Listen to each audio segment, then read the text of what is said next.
Hello my lovely people. तो कैसे हैं आप लोग? मुझे पता है आप लोग बहुत मस्त हैं और मैं हाजिर हूँ भूतिया कॉल सेंटर पार्ट 3 के साथ।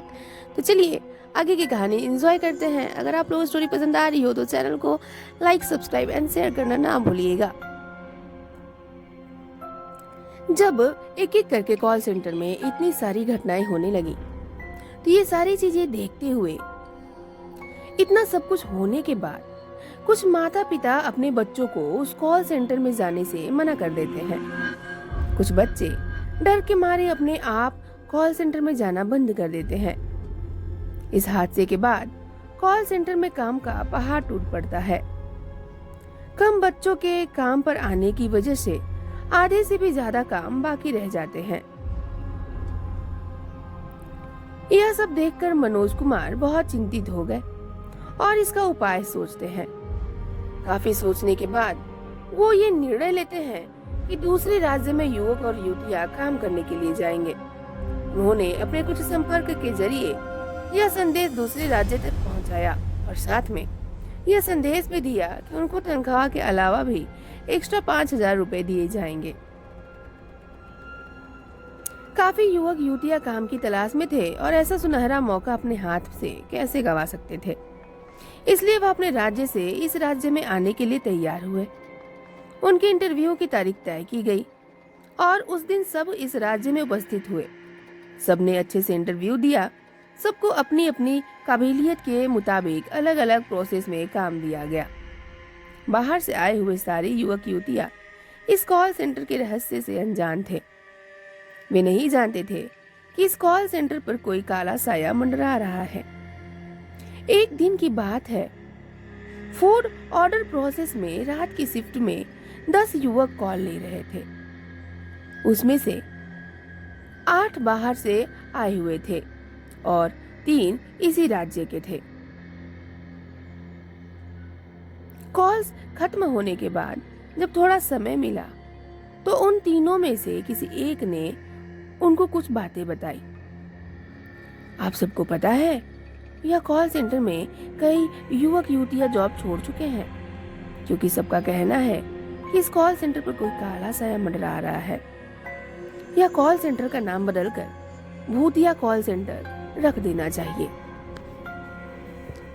हाल ही में इस कॉल सेंटर में 2 जान जा चुकी है। पुलिस ने भले ही इसे खुदकुशी कहकर केस बंद कर दिया हो, लेकिन सच बताए तो ये खुदकुशी नहीं थी। ये दोनों ही भूत और चुड़ैल का शिकार बने थे। हमें भी बहुत डर लगता है, लेकिन क्या करें, मजबूरी है। घर में कमाने वाला कोई नहीं है, माँ बीमार है। दिन में शिफ्ट में इतना पैसा नहीं मिलता जितनी रात की शिफ्ट में मिलती है, इसलिए मजबूरी में काम कर रहे हैं हम सब। यह सुनकर दूसरे राज्य से आए हुए युवकों में से किसी एक ने उत्तर देते हुए कहा, यह सब सिर्फ अंधविश्वास है, ऐसा कुछ नहीं होता। आज दुनिया कहां से कहां पहुंच गई और हम अभी भी इन सब चीजों पर यकीन कर रहे हैं। मैं इन सब चीजों में नहीं मानता। इन तीनों में से केवल यही एकमात्र युवक था जिसको भूत प्रेत से बिल्कुल डर नहीं था। लेकिन बाकी दोनों दोस्त ये सब बातें सुनकर डरने लगे और वापस राज्य जाने के बारे में सोचने लगे। उसमें से एक ने तो ठान लिया था कि अभी वह इस कॉल सेंटर को छोड़ देगा। उसका नाम था सुरेश। बाकी 2 दोस्तों ने उसको बहुत समझाया, लेकिन उसने उनकी एक नहीं सुनी। वह भागते भागते नीचे जाने लगा। जब वो सीढ़ियों से नीचे उतर रहा था, तभी उसने महसूस किया जैसे मानो कोई उसके पैर पकड़कर उसको रोक रहा हो। उसने आसपास भी देखा, मगर कोई नहीं दिखा। घबराते हुए वह नीचे पहुंचा। इतनी रात हो गई थी, इसलिए उसको कोई व्हीकल भी नहीं मिल रहा था।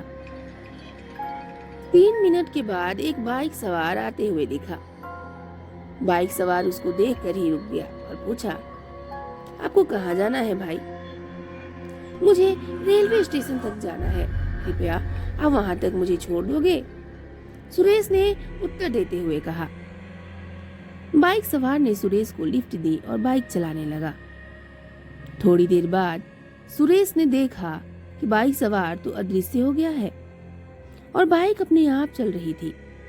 सुरेश बहुत डर गया और जोर जोर से चिल्लाने लगा, बाइक रोको, बाइक रोको, कोई मुझे बचाओ। थोड़ी देर के बाद एक घटादार पेड़ के नीचे आकर बाइक रुक गई। सुरेश जैसे ही बाइक से नीचे उतरा, तुरंत उसे अजीब अजीब आवाजें सुनाई देने लगी। सुरेश ने महसूस किया कोई शक्ति उसको ऊपर उठाने की कोशिश कर रही है और उसको जोर से खींच रही है। सुरेश इतना डर गया था कि उसकी आवाज भी रुक गई थी। सुरेश डर के मारे बहुत कांपने लगा और पूरी तरह घबरा गया था। उसने अपने आसपास देखा तो वहां पे कोई नहीं था, बस चारों ओर अंधेरा ही अंधेरा छाया हुआ था। सुरेश को उस बुरी शक्ति ने ऊपर उठाया और फिर जोर से नीचे फेंक दिया। जब उसने अपनी आंखों से ऊपर की ओर देखा तो क्या देखता है कि पेड़ के ऊपर की डाली से एक चुड़ैल उल्टी लटकती हुई दिखाई दी। उसने दोनों हाथ खून से रंगे हुए थे। चुड़ैल ने दोनों हाथों से सुरेश का गला पकड़ा और उसको पेड़ के ऊपर ले गई। पेड़ की एक डाली पर उसको बिठाकर फिर वो वापस गायब हो गई। सुरेश ने अपने पास में देखा तो कोई भी नहीं था। फिर अचानक उसे हवा में उड़ता हुआ एक कंकाल दिखाई दिया जो उसके पास आ रहा था। उस कंकाल ने उसका गला पकड़ा। सुरेश ने बहुत कोशिश की लेकिन वो अपने आप को नहीं छुड़ा पाया। आखिरकार वह हिम्मत करके पेड़ के नीचे कूद गया और तेजी से भागने लगा। थोड़ी देर भागने के बाद वह शांत हो गया। आसपास भी कोई नहीं है, उसको ऐसा एहसास हुआ। वह मन ही मन चैन की सांस लेने लगा, लेकिन शायद उसकी यह सांस ज्यादा देर तक नहीं चलने वाली थी। तो इसकी आगे की कहानी हम नेक्स्ट पार्ट में सुनते हैं।